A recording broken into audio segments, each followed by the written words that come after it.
दोस्तों, क्या आपने कभी सुना है किसी बूढ़े आदमी को एक जवान लड़की से ऐसा प्यार हुआ कि वो उसका खाता खोलने के लिए अपनी जिंदगी दांव पर लगा दे? लेकिन जब खाता खोला, ये सब हम अब आगे की वीडियो में जानेंगे। तो वीडियो के साथ बने रहे और चैनल को सब्सक्राइब जरूर करें ऐसे ही वीडियो देखने के लिए। हेलो दोस्तों, ये कहानी है मोहन नाम के एक बेकरी वाले की। मोहन उम्र में तो थोड़ा बूढ़ा हो गया है, लेकिन दिल से अभी भी जवान है। एक दिन उसके पड़ोस में नए लोग आकर बसते हैं, जिनमें एक खूबसूरत लड़की जोया भी होती है। मोहन जब पहली बार जोया को देखता है तो उसका दिल जैसे रुक जाता है। उसे समझ नहीं आता कि ये क्या हो गया है, लेकिन अब उसका सारा ध्यान उसी जोया पर रहता है। मोहन अपनी छोटी सी बेकरी चलाता है, जो उसके पापा की छोड़ी हुई है। अब वो और उसकी बीवी दोनों मिलकर दुकान संभालते हैं। एक दिन मोहन ब्रेड बना रहा होता है, लेकिन सोच में इतना खो जाता है कि सारी ब्रेड जल जाती है। बीवी झल्लाकर पूछती है, क्या कर दिया मोहन? दुकान वैसे ही घाटे में चल रही है और तू ब्रेड भी जला दी। मोहन धीरे से कहता है, सॉरी जान, मैं बस लुई के बारे में सोच रहा था, कहीं उसने कुछ उल्टा पुल्टा न कर लिया हो। बीवी कहती है, इतना मत सोच, वो ऐसा कुछ नहीं करेगा। फिर मोहन लुई के घर जाता है, जहां लुई अपनी बीवी जोया का सारा सामान जला रहा होता है। ये देखकर मोहन चुपचाप जोया की एक डायरी उठा लेता है और घर आकर उसे पढ़ने लगता है। तभी कहानी फ्लैशबैक में चली जाती है। लुई और जोया की नई नई शादी हुई होती है और वो फ्रांस के इस छोटे से गांव में नया घर बसाने आए हैं।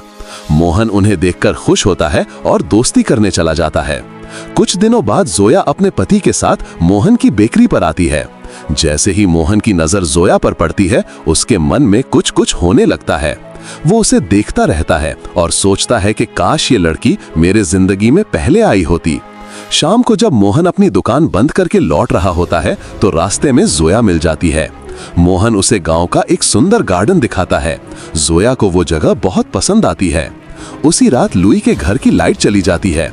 वो मोहन को बुलाता है कि आकर देख लो क्या दिक्कत है। मोहन लाइट ठीक कर देता है और वहीं लुई, जोया और मोहन की बीवी सब साथ बैठकर बातें करने लगते हैं। पर मोहन की नजर बस जोया पर टिकी रहती है, जैसे वो उसके हर हाव भाव को पढ़ना चाहता हो। कुछ दिन ऐसे ही बीत जाते हैं। फिर एक दिन जोया बेकरी में आती है और ब्रेड खरीदने लगती है। मोहन मुस्कुराकर पूछता है, तुम्हें पता है ब्रेड कैसे बनती है? जोया कहती है, नहीं, बताइए ना। मोहन कहता है, चलो अंदर दिखाता हूँ। वो उसे किचन में ले जाता है और ब्रेड बनाना सिखाने लगता है। जोया जब आटा गूंथती है तो मोहन उसे देखता रहता है, जैसे उसकी हर हरकत उसे खींच रही हो। कुछ देर के लिए माहौल अजीब सा हो जाता है। आगे के सीन में हम देखते हैं कि मोहन अपनी बीवी के साथ लुई और जोया के घर लंच पर गया है। वहां जोया की सहेली उसे कहती है, देखो, लड़कियों को हमेशा फिट रहना चाहिए, मैं तो रोज योगा करती हूँ। जोया मुस्कुराती है और कहती है, सही कहा, मुझे भी शुरू करना चाहिए। अगले ही दिन से जोया एक्सरसाइज करने लगती है। कुछ दिनों बाद मोहन की मुलाकात जोया से जंगल के रास्ते में होती है। मोहन पूछता है, आजकल बेकरी पर नहीं दिखती? जोया हंसते हुए कहती है, डाइट पर हूँ, अब ब्रेड छोड़ दी। तभी उसे पीछे से कोई कीड़ा काट लेता है। दर्द से कराहते हुए वो मोहन को बुलाती है, देखो ना, ये क्या काट गया है। मोहन देखता है और कहता है, इसका जहर निकालना पड़ेगा। जोया कहती है, जैसे भी निकालो, निकाल दो। मोहन थोड़ा झिझकते हुए पास आता है और किसी तरह जहर चूस कर निकाल देता है। तभी वहां पप्पू नाम का लड़का आ जाता है और दोनों को देख लेता है। मोहन कुछ समझा ही रहा होता है कि जोया बेहोश हो जाती है। वो और पप्पू उसे हॉस्पिटल लेकर जाते हैं। डॉक्टर कहता है कि अब सब ठीक है, चिंता की बात नहीं। वापस आते वक्त जोया थकान में मोहन के कंधे पर सिर रखकर सो जाती है। मोहन के मन में अब अजीब सी खुशी होती है। उसे लगता है कि शायद जोया के दिल में भी कुछ है।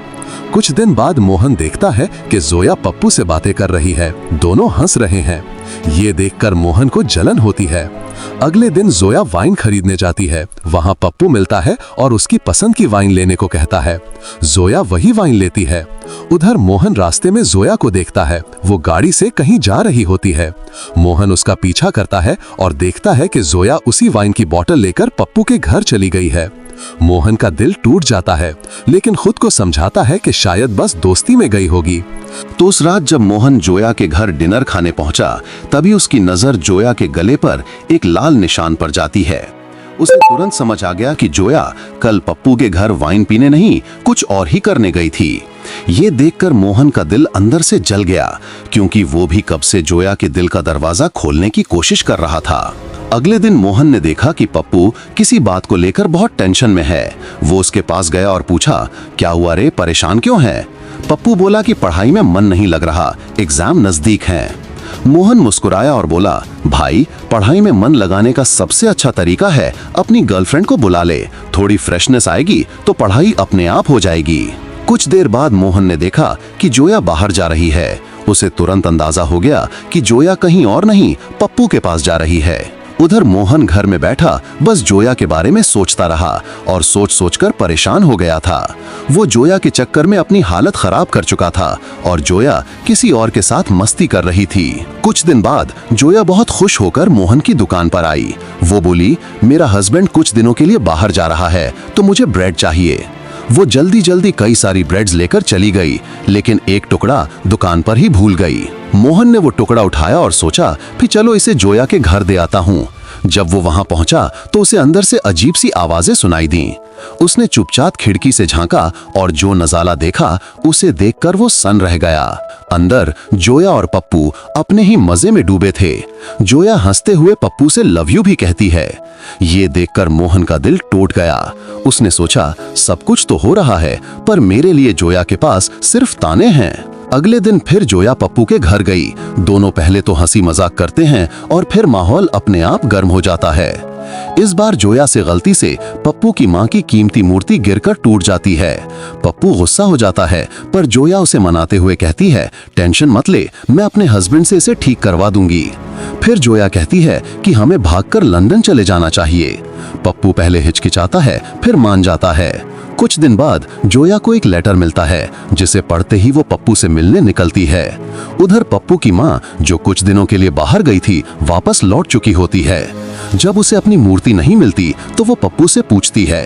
पप्पू झूठ बोलता है कि मूर्ति पर स्क्रैच आ गए थे, इसलिए उसे ठीक करवाने के लिए पड़ोसी को दी है। इसी बीच जोया पप्पू के घर पहुंचने ही वाली होती है कि उसे पप्पू का मैसेज आता है, सॉरी बेबी, मैं तुम्हारे साथ लंदन नहीं जा सकता। ये पढ़कर जोया की आंखों से आंसू निकल आते हैं। वो रोते हुए घर लौट आती है। उधर पप्पू की माँ अपनी मूर्ति की तलाश में चार्ली के पास पहुंचती है और पूछती है कि मूर्ति तुम्हारे पास तो नहीं। चार्ली साफ मना कर देता है। गुस्से में वो वहां से चली जाती है। शाम को चार्ली घर लौटता है और जोया से उसी मूर्ति के बारे में पूछता है। जोया मना करती है। वो सोचती है कि अब सच बता दे कि वो पप्पू के साथ क्या करती रही, लेकिन उसके मुंह से शब्द नहीं निकलते। चार्ली अब समझ चुका था कि जोया उससे दूर होती जा रही है। उसे लगा कि शादी के बाद जोया ने एक बार भी उसे अपने करीब नहीं आने दिया। गुस्से में वो लंदन चला जाता है। अगली सुबह मोहन जब जंगल से गुजर रहा था तो उसे जोया का कुत्ता अकेला घूमता दिखा। वो उसे लेकर जोया के घर गया। जोया ने उसे एक लेटर पढ़ने को दिया क्योंकि वो फ्रेंच में लिखा था। लेटर में पप्पू की माँ ने अपनी मूर्ति के बारे में लिखा था। जोया ने मोहन से कहा कि उस लेटर का जवाब लिख दे, लेकिन मोहन ने बहाना बना दिया कि वो 1-2 दिन में लिख देगा। अब जोया अकेली थी तो वो अपनी फ्रेंड के घर गई। वहां उसकी मुलाकात उसके पुराने बॉयफ्रेंड बेन से हुई। दोनों फिर से पास आने लगे। मोहन ने उन्हें साथ देखा तो उसके होश उड़ गए। उसने सोचा, अरे ये तो सबको लाइन देती है, साला कोई नहीं बचा इससे। अगले दिन बेन जोया के घर आया। उसी समय चार्ली भी लंदन से लौट चुका था। वो घर में घुसा और घबराहट में बाहर निकलकर मदद के लिए चिल्लाने लगा। मोहन दौड़कर अंदर गया तो देखा जोया जमीन पर पड़ी थी, उसकी सांसें रुक चुकी थीं। पुलिस आई, बॉडी हॉस्पिटल गई। पोस्टमार्टम रिपोर्ट में पता चला कि जोया की मौत उसके गले में ब्रेड फंसने से हुई थी। मोहन ये सुनकर सोच में पड़ गया। अगले दिन जोया का अंतिम संस्कार हुआ। चार्ली ने मोहन को बताया कि जब वो घर आया तो उसने बेन को जोया के साथ जबरदस्ती करते देखा तो वो गुस्से में उस पर टूट पड़ा। बेन ने बताया कि जब जोया ब्रेड खा रही थी तब वो उसे पीछे से पकड़कर संभालने की कोशिश कर रहा था। तभी चार्ली अंदर आ गया और गुस्से में मारपीट शुरू हो गई। किसी ने ध्यान नहीं दिया कि जोया के गले में ब्रेड फंस गई थी और वहीं उसकी मौत हो गई। और इसके साथ कहानी वापस वर्तमान सामान में लौटती है। मोहन का बेटा आता है और बताता है कि उनके घर के पास एक नया रशियन कपल रहने आया है। ये सुनते ही मोहन मुस्कुराता है और तैयार होकर उनसे मिलने निकल जाता है।